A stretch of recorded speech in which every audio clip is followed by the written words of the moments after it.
इधर उधर की बात छोड़ करके और सत्संग में आए हैं, गुरु की दया से सुन रहे हैं, तो सत्संग में ध्यान रहना चाहिए।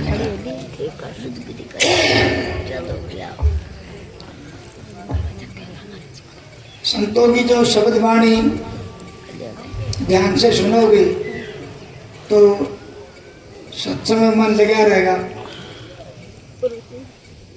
ना आलस्य पैदा होगा, ना शरीर में कोई व्याधा, और शब्द वाणी में ध्यान नहीं होगा तो आलस्य भी पैदा हो जाएगा और सोने की भावना हो जाती है। देखो, आप सोच के देखो, विचार करके देखो, शब्द वाणी संतों की हम सुनते हैं, गुरुओं की, कबीर साहब की, तो ध्यान से हम सुनते हैं तो कितनी दिल में खुशी होती है।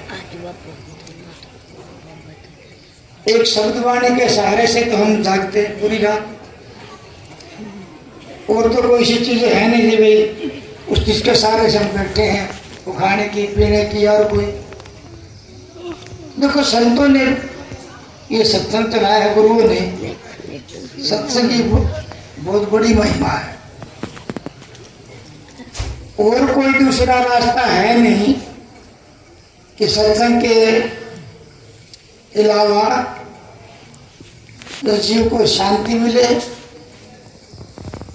संतों ने इस जीव को, दुख को देख करके, संसार में हम तुम जो भी संसार में आए हैं, ये दुनिया वाली कोई सुखी है क्या?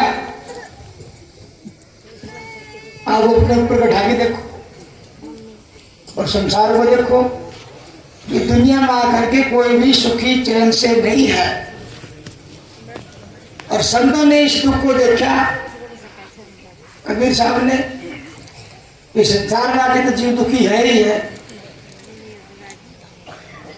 जब से हम पैदा हुए हैं तब से ही दुख शुरू हो जाता है।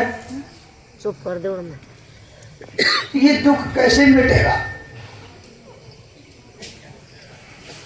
संतों ने समझाने की कोशिश करी है।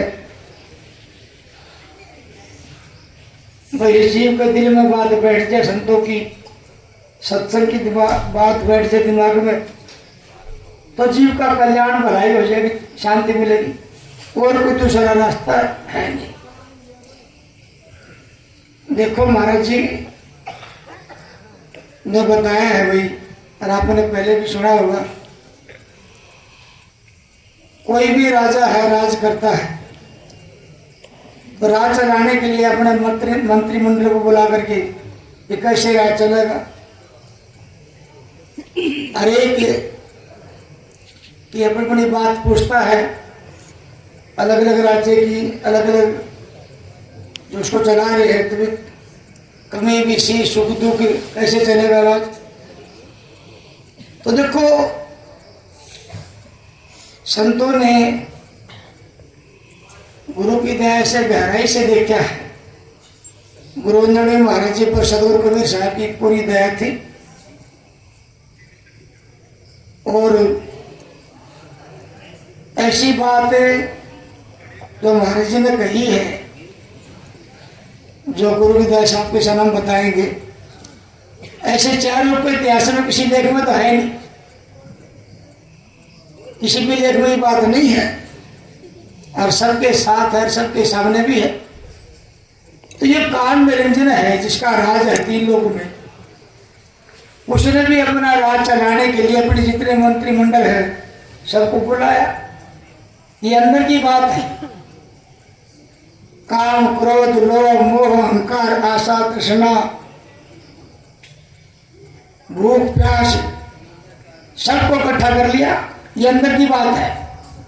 ये संसार चक्कर कैसे चले ताकि ये जीव तिरंडर में रहता रहे और संसार चक्कर चलता रहे आवगम में। तो सब ने अपनी अपनी करामात दिखाई, बताई। काम से बोला भाई तेरी तो कैसे चलाएगा संसार। रजिमों ने सारे संसार को काम वासना बांध रखा है। क्रोध से बोला रजिमों ने सारे संसार को दबा रखा है। ऐसे मोह ने भी कहा मैंने सारे संसार को मुंह बांध रखे। तो सबकी बात अपनी अपनी जो बता रहे थे सुन करके, देखो कितनी गहराई की बात है। काम, क्रोध, लोभ, मोह, अहंकार, इन सब की बात सुन करके, और ये जो काम, क्रोध, लोभ, मोह, अहंकार है, ये ऐसा तो है नहीं जो जन्म से ही साथ में है। ये तो समयानुसार बदलते रहते हैं। तो एक भूख बोली हाथ जोड़ के, महाराज मेरी मतलब छोटी सी हुई तो बड़े बड़े है, बड़ी बड़ी कर्म बात बता रहे हैं, मैं तो आपका एक छोटा सा सेवक हूं, तेरा क्या करामात है? तो वो बोले जी महाराज मैं सबसे काम ले लूं, सबसे काम ले लूं, जैसा भी काम करता है वैसा ही को खाने को दे दूं, सबसे काम ले लो, जैसा भी काम करता है वैसे इसको, जैसे कीड़ी को कण, हाथी को मन, और उसके साथ साथ बोलो भाई थोड़ी उसको लालच तनख्वाह भी दे दो। क्या भाई? तो जब आप विचार कर देखो, जब से माँ के पेट से पैदा हुए हैं,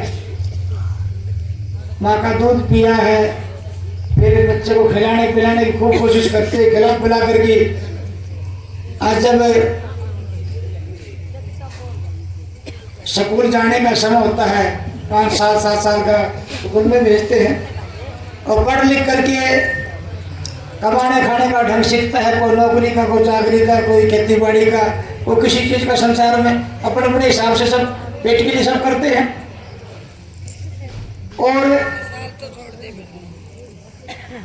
जब 16 17 18 साल का हो जाता है, जो खूब खिलाया पिलाया, उसका खाने का जो रस पैदा होता है, पानी की बूंद, उसका सदव्यवहार के लिए लड़का हो चाहे लड़की हो शादी कर देते हैं। शादी करने के बाद भाई पहले एक पेट, फिर 2 पेट, और जितने संसार हम तो सब पेटे तो और क्या है। मतलब एक भूख ऐसी चीज है, इसके चक्कर में सारा संसार का चक्कर चलता है। नहीं चलता तो बताओ, यहाँ सत्संग छोड़ा, सत्संग छोड़ते ही सुबह जाते अपने काम में लग जाएंगे, दिन भर कमाते खाते हैं, और दोपहर का खाना खाया, रात का खाया, रात भर विश्राम किया, उठ के फिर काम में लग जाते। ये भूख है, इससे पंडा छूटना बड़ा मुश्किल हो जाता है, और सारी जिंदगी भी जाती, इसका खड्डा तो भरना ही पड़ता है। सभी तो काम करते हैं, तो इस भूख के चक्कर में सारा संसार को बांध रखा है। तो आप विचार करके देखो, इससे कुंडा कैसे छूटे? तो निरंजन ने बोला भाई तू मेरा वफादार सही सच्चा सेवक है, और ऐसे ही देखो सारे संसार में इस भूख को किसी ने जीता नहीं। महाराज जी का शब्द है ना, जो जन्म में सो आया वर्ण में ना, जिन जिन दे जो संसार में आए हैं ना सभी दुखी हैं, और जो जन्म में सो आया वर्ण में सभी गाड़ के भूख भी सामने कर रखी है। तो जो संसार में आए हैं भूख सबके साथ है, ब्रह्मा भी, विष्णु भी, शिव जी जो संसार में आए ना, भूख को किसी ने नहीं जीता। और आज भी तुम देखो पिछली परंपरा के हिसाब से जो भी संसार में आए, जब वो करने करके कुछ भी बन गए हो, कोई पितर बन गया, कोई वैष्णव हो गया, कोई कुंड हो गया, मतलब आज भी उस भूख का ही कारण है। किसी को देवी देवता को आप मनाओगे तो उसका भोग देना पड़ता है ना परंपरा। क्यों? वो है भी नहीं, उनका शरीर नहीं, ना खा सकते, लेकिन ये भूख की बात है। वो संसार में आए थे, भारतीय संसार में आए तो उनको भी भूख लगी थी, वो भूख से पढ़ना नहीं छुड़ा सके। और यही दुख सबके साथ है, उनके सबके साथ है, आपके साथ भी। 184 जितने भी जीव जंतु सबके साथ में है, और इसी का चक्कर में सारे संसार में बंधा हुआ है। तो देखो कबीर महाराज जी की कितनी सूक्ष्म दृष्टि देखो। और कबीर साहब के बारे में क्या कहते हैं? बोले भूखा भूखा क्या करे, कहाँ सुनावे लोग, भंडा गढ़ जिन रच दिया सोई तो पुण्यो। माँ बाप कहे भाई तो कमा खा तो बड़ा गया, अब तेरे को खिलाते पिलाते थोड़ी रहेंगे हम। तो फिर वो भी देखता है बात तो सही है। तो सारा जीवन ही, चाहे आदमी कितना ही बूढ़ा हो जाता है, थोड़ा बहुत काम करने के लायक तो उसको काम करना पड़ता है, निसोता भी काम कर, लेकिन जितनी लगन हमारी धंधे में है, इसमें भूखे चक्कर में है, उतनी लगन हमारी मालिक की तरफ नहीं बन पाती। इसलिए संतों ने देखो शब्द के जरिए समझाया, तो समझ सौदा कर चलो रे, तेरी उम्र भी होनी नहीं जाए। संतों ने कहा भाई तू सौदा यो सौदा कर, तेरे सारे झगड़े मिट जाएगा। सत का सौदा कर, सत्संग कर। और कबीर साहब कहते हैं साखी में, रचनहार को चीन के खाने को क्या रोए, दिल मंदिर में बैठ के ताली छुपी छो। तो ये जो सत्संग आज गुरु की दास से संतों का कबीर साहब को जो मिल रहा है, ये सत्संग पहले 4 लोगों में नहीं था। बड़े बड़े हुए चले गए, बड़ी बड़ी करनी करके चले गए, कठिन से कठिन उन्हें करनी पड़ी, लेकिन सत्संग नहीं मिला, करनी मिली, करने का फल मिला, भुगत के संसार में चले गए और उसके पीछे हम तुम संसार लगे होते। और ये सत्संग यही एक जीव को पार करने का रास्ता, दूसरा कोई है।